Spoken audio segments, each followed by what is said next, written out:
कोई व्यक्ति हिंदू या मुसलमान नहीं होता।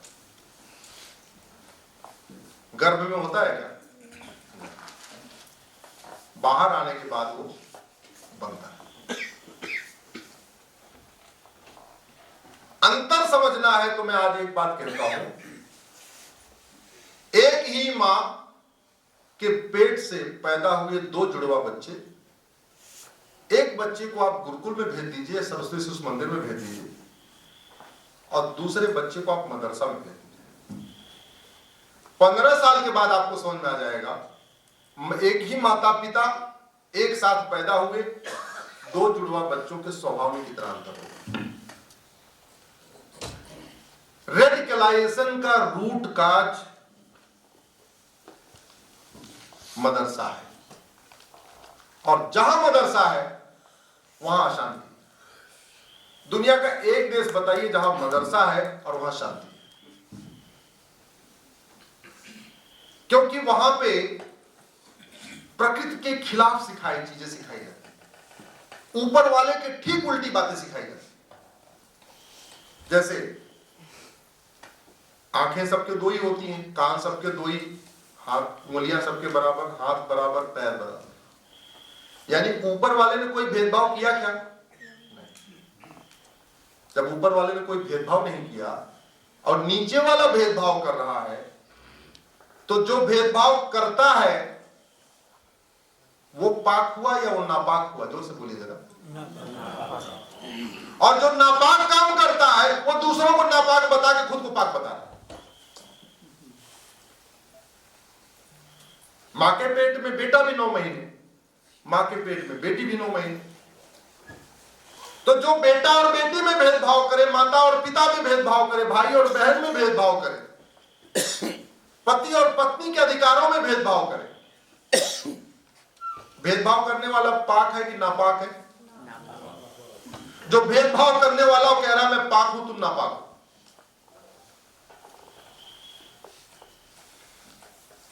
दसवीं शताब्दी में दक्षिण भारत में युद्ध हुआ था, और वो युद्ध हुआ था इस बात को लेके कि विष्णु भगवान आदिदेव है कि शंकर भगवान आदिदेव है। जब वो विजयनगरम साम्राज्य था तो वहां युद्ध हुआ था, केवल इस बात को लेके, क्योंकि शैव का मानना है कि शंकर जी आदिदेव हैं और वैष्णव का मानना है विष्णु जी आदिदेव। इस बात को लेके युद्ध हुआ, लेकिन बाद में वहां स्थितियां ठीक हो गई, सब समझ बूझ लिए भाई देखो ये ठीक नहीं है। अगर मैं हनुमान जी का भक्त हूं, मैं अपने बच्चे को जब वो पेट में रहे ना तब से उसके कान में बोलना, तब से मतलब अपनी वाइफ को बोलना शुरू करूं, हनुमान जी के अलावा कोई पूजा योग्य नहीं, हनुमान जी के अलावा कोई पूजा योग्य नहीं, हनुमान जी के अलावा कोई पूजा योग्य नहीं। जब वो पैदा हो उसको डे 1 से ये सुनाना शुरू करूं, हनुमान जी के अलावा कोई पूजा योग्य नहीं। तो जानते जब 5-7 साल का होगा और किसी और की पूजा होते हुए देखेगा तो वो गदा लेके दौड़ेगा, हाथ पैर तोड़ेगा। रेडिकलाइजेशन का रूट काज, ये जो दिन में 5 बार कहा जाता है ना कि न तुम्हारे शंकर जी पूजा योग्य, न तुम्हारे हनुमान जी पूजा योग्य, न तुम्हारे गणेश जी पूजा योग्य, न तुम्हारे राम पूजा योग्य, न तुम्हारे कृष्ण पूजा योग्य, न तुम्हारे गुरु ग्रंथ साहिब तुम्हारे गुरु पूजा योग्य, न तुम्हारे 24 तीर्थंकर पूजा योग्य, न तुम्हारे गौतम बुद्ध पूजा योग्य, कोई पूजा योग्य नहीं। क्योंकि बच्चा किताब बाद में पढ़ता है, बच्चा पहले कानों से सुनता है, और बचपन से सुन रहा है कि बाकी और कोई पूजा योग्य है ही नहीं है। यह है रेडिकलाइजेशन का बीज। दुर्भाग्यवश समाज ने इसको सुनते सुनते ऐसा एक्सेप्ट कर लिया कि लगता है तो सामान्य बात है, जबकि सच्चाई है रेडिकलाइजेशन का बीज यही है। किताब तो बाद में आती है, किताबें तो बच्चा बाद में होगा ना, जब 7 साल का होगा तब पढ़ेगा। वो जो सोच है बचपन से ही, पेट 6वें महीने से, हमारे संस्कारों में ऐसा किताबों में लिखा हुआ है 6वें महीने से बच्चा सुनने लगता है। वो जब 6वें महीने से सुन रहा है और कोई पूजा योग्य है ही नहीं, पैदा होने के बाद भी वही सुन रहा है और कोई पूजा योग्य नहीं। जो जिसकी इबादत हम करते हैं, वो जो मानते हैं वो पाक, जो नहीं मानते वो नापाक। ये जो कान में उसकी आवाज रही है, ये है बांग्लादेश की समस्या का मुख्य कारण, ये है अफगानिस्तान की समस्या का मुख्य कारण, यह है पाकिस्तान की समस्या का मुख्य कारण, यह है सोमालिया की समस्या का मुख्य कारण, यह है आपके सीरिया की समस्या का मुख्य कारण, यह है कश्मीर की समस्या का मुख्य कारण। जब तक ये सोच नहीं बदलेगी तब तक कुछ नहीं बदलेगा। और ये सोच और तगड़े तरीके से कहां से आती है? स्कूलों में, मदरसों से। कुछ लोगों का कहना है हम भी गुरुकुल खोलेंगे। ऐसी गलती मत कर।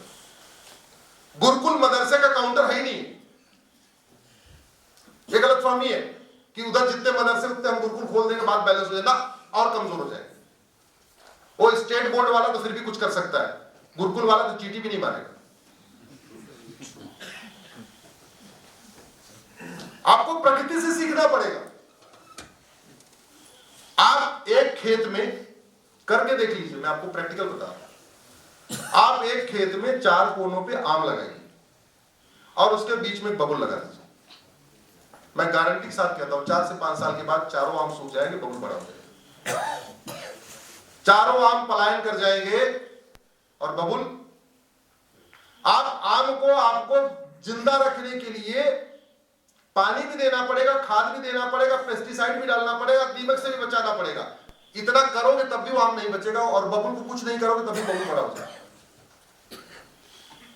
आपको इस सोच को रोकना पड़ेगा। जो पूरी दुनिया में अराजकता फैली हुई है वो उस सोच के कारण है कि मैं पाक तुम ना पाक। और दुख इस बात का है कि जो बिल्कुल ऊपर वाले के सिस्टम के बिल्कुल खिलाफ काम करते हैं वो अपने आप को पाक कहते हैं। और सनातन सिस्टम में हम एकदम ऊपर वाले के हिसाब से काम करते हैं, हम नापाक। ये जो सिस्टम चल रहा है, और इस सिस्टम को आप केवल दंड के भय से ठीक नहीं कर सकते। शिक्षा में बदलाव करना पड़ेगा तभी रुकेगा। बांग्लादेश में मेरे पास कई लोगों के वहां व्यक्तिगत फोन है। इस समय वहां पे पिता को पकड़ लिया जाता है, बाहर उनको आके पकड़ लेते हैं और अंदर बेटी को ले जाते हैं। बेटी चिल्लाती है और पिता सुनता रहता है। पति को 4 लोग पकड़ते हैं, पत्नी को ले जाते हैं, पत्नी चिल्लाती है और पति कुछ नहीं कर पाता। भाई के सामने बहन का बलात्कार हो रहा है, बच्चों के सामने मां का बलात्कार हो रहा है। क्यों? उस सोच के कारण। वो सोच कितनी खतरनाक है कि इंसान को भेड़िया बना देगी। अभी एक जैन साहब आए, वहां से अपना काम धाम छोड़ के फर्रुखाबाद वापस आए। फर्रुखाबाद मतलब जो पहले पांचाल कहलाता, जहां पांचाली पैदा हुई। उन्होंने अपनी आप बीती बताई। बड़े कपड़े के बड़े कारोबारी थे, ढाका में अपनी फैक्ट्री उक्ट्री डाल लिया था, सब कुछ किया था। 1000 आदमी नौकरी कर रहे थे। 15 दिन घर से बाहर निकले नहीं, पहले दाढ़ी अपनी बढ़ाई उन्होंने, टोपी लगाया, दाढ़ी बनाई, पूरा अपना हुलिया चेंज किया, तब घर से बाहर आए। उन्होंने ये बताया है कि रिक्शे वाले को जैसे ही पता चल जाता है कि ये तो काफिर है, तो 10 रुपए किराया होता है तो 100 रुपए ले लेता है और पैसा वापस कहता है भाई 90 वापस करो, तो हाथ मार के भगा देता है। उद्योग व्यापार पे कब्जा हो रहा है, मकान दुकान पे कब्जा हो रहा है, खेत खलिहान पे कब्जा हो रहा है। वो सब कुछ हो रहा है जो 1820 में अफगानिस्तान में हुआ था। यही हुआ था 1820 के आसपास अफगानिस्तान में। और 1805 में पंडित नंदराम टिप्पू वहां प्रधानमंत्री थे। हिंदू थे ना भाई, अफगानिस्तान में सारे हिंदू तो रहते थे। यही हो रहा है 1947 में। 1947 में पहला हमला कहां किया उन्होंने? लाहौर और कराची। क्यों? क्योंकि वो इकोनॉमिक कैपिटल। 2024 में कहां हमला हो रहा है? ढाका और चटगांव। क्यों? Economic capital. सबसे पहले वहां हमला करो जहां से मोटा माल मिले।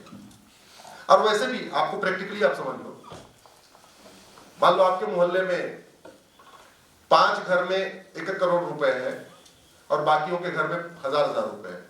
चोर पहला हमला कहां करेगा? जोर से बताइए जरा। 1 करोड़ वाले के पास झुकी थोड़ी जाके हमला करेगा।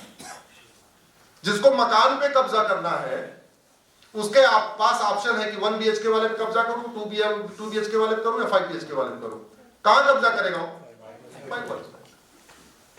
प्लॉट पे कब्जा करना तो 100 गज वाले क्यों करेगा, 500 वाले गज पे करेगा।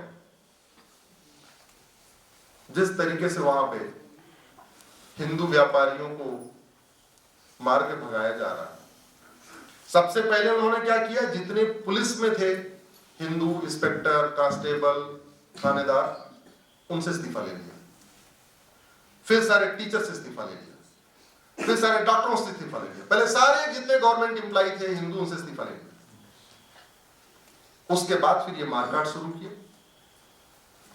और जून में बेचारों को नहीं पता था कि उनके साथ जुलाई में क्या होगा। एक ट्रेन अगर चल रही है, ट्रेन में 3rd AC भी होता है, 2nd AC भी, स्लीपर भी और 1st AC भी। मान लो 3rd AC वाले के पास 10,000 रुपए होता है, 2nd AC वाले के पास 1 लाख होता है, 1st AC वाले के पास 10 लाख रुपए होता है, एवरेज मान लीजिए। सबसे ज्यादा ट्रेन में अलर्ट होकर किसको रहना चाहिए? जोर से बोलिए जरा। और सबसे ज्यादा गहरी नींद में कौन सोया हुआ है? 1st AC। ये कड़ी सच्चाई बता रहा हूं। भारत के परिप्रेक्ष्य में इसका बहुत बड़ा रेमिफिकेशन है। भारत ने 20,000 अपने सैनिक गंवाए थे इस बांग्लादेश को बनाने में। कितने नमक हराम है आप खुद सोचिएगा। उनकी माताओं और बहनों के साथ पाकिस्तान के सैनिक बलात्कार कर रहे थे, फिर भारत के सैनिक गए, उन्होंने अपना बलिदान किया, तब ये जिंदा बचे। और कितने पहले की बात है? 1971 की बात। 50 साल भी नहीं बीते और वो एहसान भूल गए। जिस स्काउट ने वहां पे इनको रोटी दिया, कपड़ा दिया जब बाढ़ आई हुई थी, वो एहसान भूल गए। और अगर वहां से हिंदू खत्म हो गए तो बाउंड्री सटी हुई है किससे? हमारे बंगाल, वेस्ट बंगाल। भाई वो तो बंगाली था ना, वो ईस्ट, अंग्रेजों ने 2 टुकड़े किए, ईस्ट बंगाल, वेस्ट बंगाल।